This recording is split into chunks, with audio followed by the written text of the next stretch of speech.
Grace and peace to you in the name of God the Creator, Christ the Redeemer, and the Spirit who sustains us. Amen. Last week we heard Jesus reading from the scroll of Isaiah in his hometown. The Spirit of our God is upon me because the Most High has anointed me to bring good news to those who are poor. God has sent me to proclaim liberty to those held captive, recovery of sight to those who are blind, and release to those in prison, to proclaim the year of our God's favor, he read. Since then, we have had quite a week. After worship last Sunday, we had coffee with council and had a good and informative conversation about homelessness and houselessness in and around Blue Springs. We talked about people who live on the streets and rely on shelter beds, of which there aren't enough in our community or in Kansas City. We talked about people who rely on motel rooms that rent by the week, often spending $800 to $1,200 a month because they don't make enough money to save towards first and last month's rent on an apartment. We talked about the barriers of transportation and the lack of affordable housing, and we touched on food insecurity and health problems and other things that come alongside homelessness and houselessness or contribute to them or make them worse. And we've had the inauguration of a president. On Tuesday, during the National Prayer Service, Episcopal Bishop Marion Edgar Buddy urged the new president to have mercy upon the people in our country who are scared, including the people who pick crops and clean office buildings, who work the night shifts, immigrants who may not be citizens, but who are good neighbors. She urged mercy for children who fear their parents will be taken away. She urged mercy for gay, lesbian, and trans children who are scared. In the Gospel of Luke, Jesus has continued his ministry throughout the region of Galilee. Between last Sunday's text and today's, we have seen him perform his first miracles as he cast out a demon and healed several people who are sick. The miracles that Jesus performs are gifts of life, often helping people attain their basic needs, healing people from disease, for example, or feeding people who are hungry. And we see one such miracle in our text this morning, even as Jesus continues to embrace the mission for his ministry that he claimed in our preaching text for last week when he quoted from Isaiah. He is by Lake Gennesaret, the Sea of Galilee, and his fame has followed him there. His reputation has been building throughout his ministry, and the crowds are pressing in all around him, clamoring to hear him preach. As other preachers have done before him, he asks one of the people who had just returned from a night fishing on the lake to take him out a little way offshore so that he can preach to the crowds. Fishing was a hard profession in Jesus' day. Fishers were among the lowest level of professions in the Roman hierarchy. They didn't have much of an opportunity to make a profit. They had to pay for the right to fish in the emperor's lakes, and then they had to pay a toll on their catch. It was dangerous, physically hard work, mostly done at night because that's when the fish were the most active. But even when they had a good catch, it was a subsistence income at best. So here are Simon and the others, after an unsuccessful night fishing, cleaning their nets, knowing the only thing they are coming home with is debt. They don't even have fish to feed their families for the day. But when Jesus asks them to put out into the water a little way so that he can speak to the people, they do. They know as well as Jesus does, if not better, that sound travels better over water than over land. If Jesus is a little way out, more people will be able to hear him. But then Jesus tells them to go out into the deep water and lower their nets. Simon is frustrated and tired. You can almost hear it. We've been working hard all night, and we haven't caught anything. But if you say so, we'll give it another go.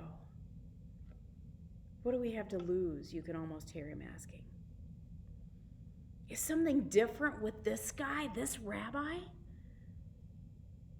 And a miracle occurs. The best catch of their lives. So many fish in their nets that both boats nearly sink. Simon falls down before Jesus saying, "Leave me, Rabbi, I'm a sinner."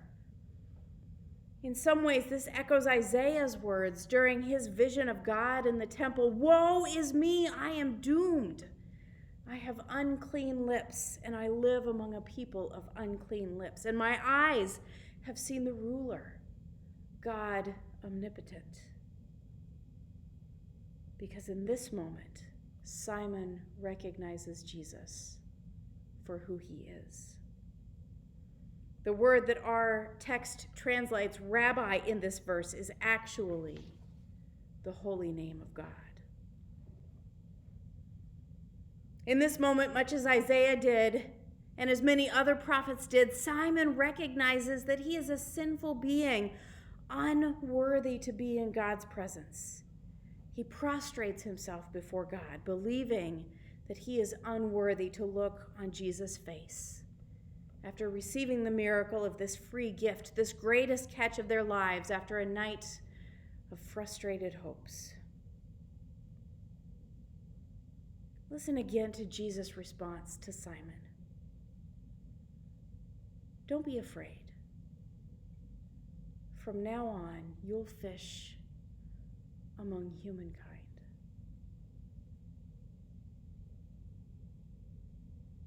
Notice anything missing? There's not a word about forgiveness.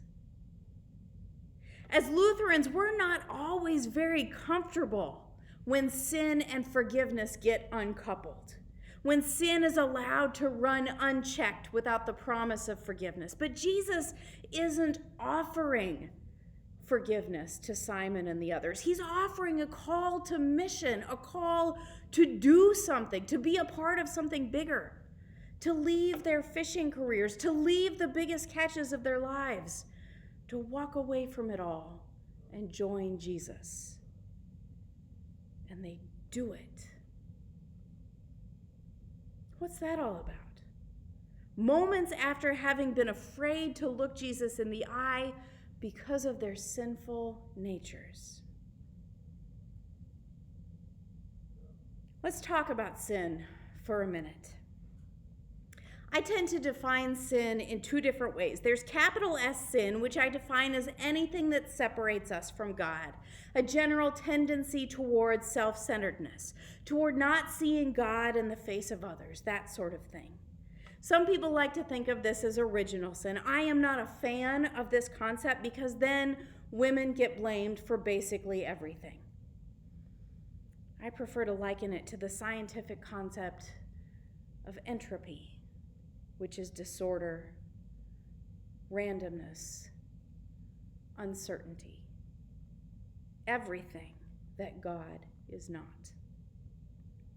But then there are small s sins, which are things like idolatry, taking God's name in vain, killing, stealing, committing adultery, bearing false witness, things like that.